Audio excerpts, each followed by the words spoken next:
వేసవి సెలవులు, అంతులేని ఆటలు, మర్చిపోలేని జ్ఞాపకాలు. కానీ ఈ సందడి వెనుక మనం గమనించని ఒక నిశ్శబ్ద మృత్యువు పొంచి ఉంది.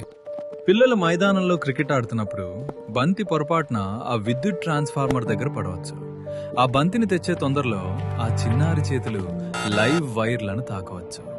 గుర్తుంచుకోండి, ఆ ఒక్క సెకను ఉత్సాహం జీవితాంతం తీరని వేదనగా మిగిలిపోవచ్చు. ఇక డాబాలపైన గాలిపటాలు ఎగరేసేటప్పుడు దారం కరెంటు తీగలకు చిక్కుకోవచ్చు.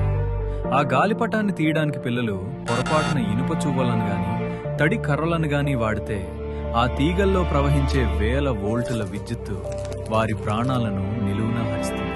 విద్యుత్తు ఎప్పుడు రెండో అవకాశం ఇవ్వదు. దాగుడు మూతలు ఆడుతూ పిల్లలు నిర్మానుష్యంగా ఉన్న బిల్డింగుల్లోకి వెళ్తుంటారు. అక్కడ నేల మీద తెగిపడిన కరెంటు వైర్లు ఉండొచ్చు. కనీసం చెప్పులు కూడా లేకుండా ఆడుకునే ఆ పసిపాదాలు తెలియక ఆ తీగలపై అడుగు వేస్తే ఆ ఒక్క అడుగు వారి జీవితంలో ఆఖరి అడుగు కావచ్చు. పిల్లలకు భయం తెలియదు, కానీ మనకు బాధ్యత తెలుసు. విద్యుత్తు శక్తివంతమైనది, దాన్ని గౌరవించండి. మీ పిల్లలకి ఈ ప్రమాదాల గురించి ఈ రోజే వివరించండి. ముందు జాగ్రత్తే మన ప్రాణాలకు రక్ష.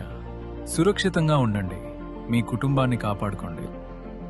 ప్రజా ప్రయోజనార్థం ఏపీఎస్పీడీసీఎల్ వారిచే జారీ చేయబడింది.